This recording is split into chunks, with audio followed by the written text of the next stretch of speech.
বারে বারে আমি বলছি, জনগণকে সাথে রাখুন, জনগণের সঙ্গে রাখুন।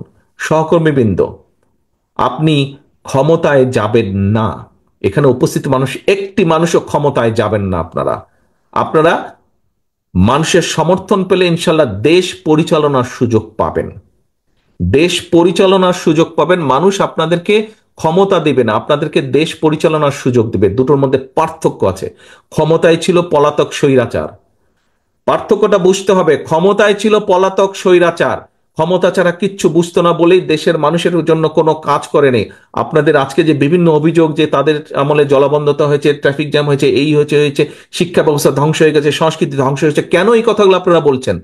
এই জন্য আপনারা এই কথাগুলো বলছেন যে ওরা ক্ষমতায় ছিল, ওরা জনসমর্থনে দেশ পরিচালনার সুযোগ পায়নি, ক্ষমতা দখল করে ক্ষমতায় ছিল। আমরা দেশ পরিচালনার সুযোগ পেতে চাই জনগণের সমর্থন নিয়ে, এবং সেই জন্যই দেশ পরিচালনার যদি সুযোগ পেতে চান, দেশ পরিচালনা যদি করতে চান, তাহলে নিজেকে সেইভাবে গড়ে তুলতে হবে। নিজের প্রতি মানুষের সেই সমর্থন, আস্থা অর্জন করতে হবে। সহকর্মীবৃন্দ, আস্থা অর্জন করতে হলে নিজেকে ধীর করতে হবে, নিজের মধ্যে উপলব্ধি আনতে হবে, নিজের পার্সোনালিটি চেঞ্জ করতে হবে, কথাবার্তা চলন বলন চেঞ্জ করতে হবে। আপনাদের নেতা হিসেবে, সহকর্মী হিসেবে এটি আপনাদেরকে আমি বলতে চাইছি, বলার চেষ্টা করছি। দয়া করে আসুন,